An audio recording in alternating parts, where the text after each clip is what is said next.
Hi Dixons, I'm Justine Oldham, Associate Executive Principal for Primary at Dixons. Thank you for taking the time to watch this video. If you haven't done so already, do subscribe to our channel. Use the like function and comment below to tell us which episodes have been most useful for you or what you would like to see on the channel next. This episode is the first in a series of videos all about routines in the primary classroom. I'm first going to talk a little bit about why we have routines and how we ensure they're effective, and then I will try to exemplify this by showing you our tight transitions routine and how we practice it. We will go into detail about more of our key routines in later episodes. So first of all, let's talk about why routines are so important in the primary classroom. Here at Dixons, there's a culture of high expectations, and all of our lessons are underpinned by strong procedures and routines. This is to ensure we can maximise every minute of learning time. No time is lost through confusion, lengthy instructions or unwanted behaviour. Routines support positive behaviour and help to ensure clarity for students and staff. Our schools are designed around the most vulnerable learner, so clear, consistent routines mean that children feel safe as they know what to expect and are very clear on what is expected of them. Clear routines also mean that we have consistency across classrooms, year groups and lessons, which in turn means that behaviour is supported and no time is lost when children have a different teacher or move to a new year group. Routines eventually become habits, and this in turn means that both teachers and students can free up their thinking time to focus on what is important in the classroom, and that's the learning. Having predictable patterns in place allows teachers to spend more time thinking about meaningful instruction and children about their learning. A really clear example of this is how we transition. Now, by transition, I mean times when students move from place to place or activity to activity. So for example, when they move from carpet to tables or vice versa. All primary classrooms at Dixons Trinity Chapeltown have a very clear and consistent routine for transitions. The following clip shows a Year 2 transition. Okay, we are going to move to our tables now to do our independent tasks. We're going to move to our table using our 1, 2, 3 transition, and we're going to use our place value chant, where I shout a 2-digit number and you're going to tell me how many tens and how many ones.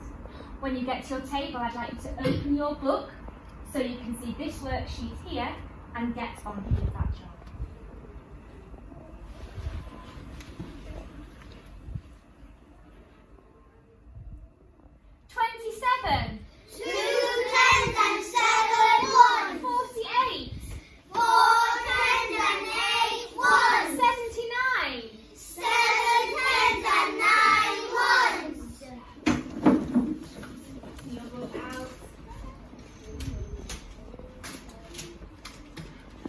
As was illustrated in the clip, having a quick and consistent routine that students can execute without extensive narration by the teacher is a key part of any effective classroom. The time that's wasted in poor transitions can be critical.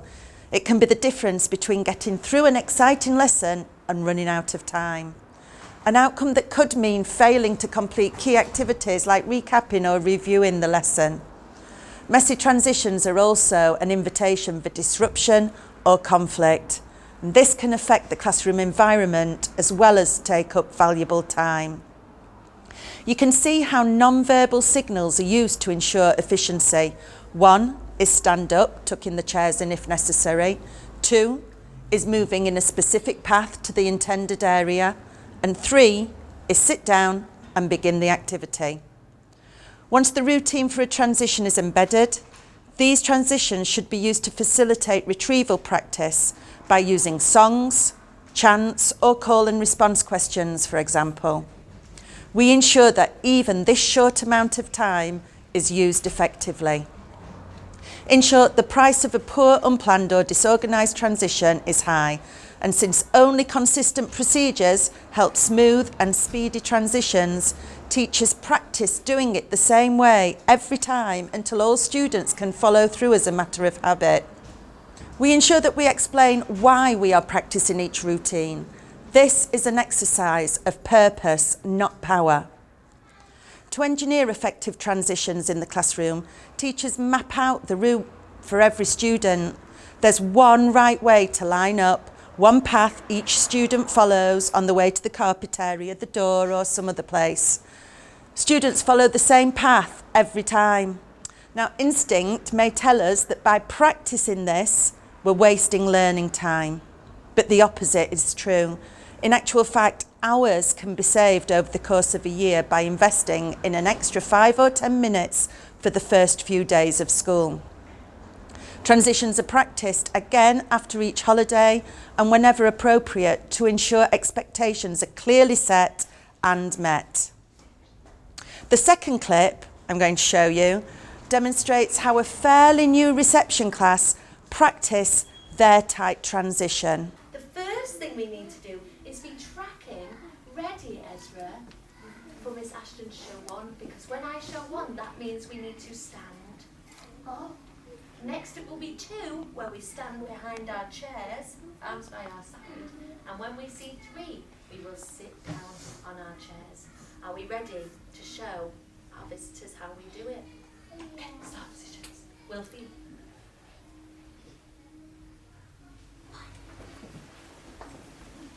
Remember which direction you are walking in. Keep tracking Miss Ashton so you know when I'm going to show 2.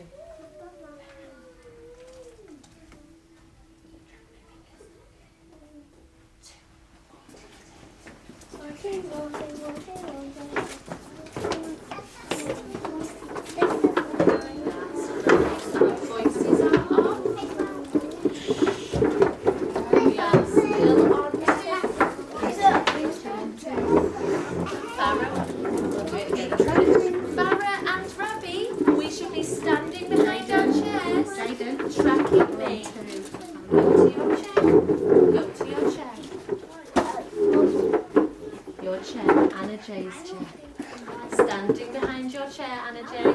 Standing. Anna J. Anna J. Standing. Thanks, Miss Simpson. Liliana is turning her body to track me. So is Zaki, Bella and Becca. That is really smart and sensible. Even if you're facing the other way in your chair, still track me so you know when to sit down. Emma, tracking my fingers. Start positions at your tables. Oh, let's see. This table, have we nearly got 100%? Ayat, in their start position, 100%. This table, we've got 100% in their start position. Just what? That's it. You can see how students are taught to track the teacher leading the non-verbal signal, no matter their position in the room.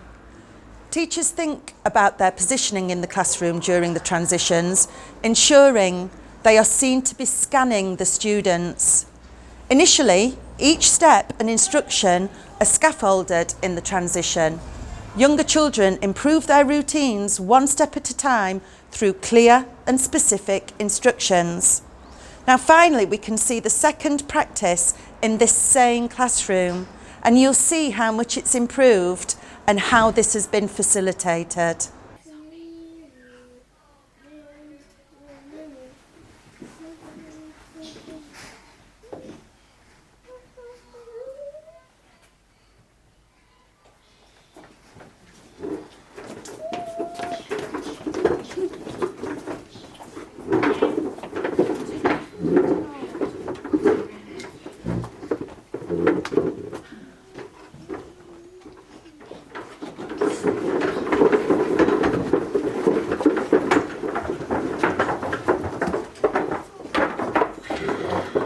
Teachers insist on 100% of students complying fully.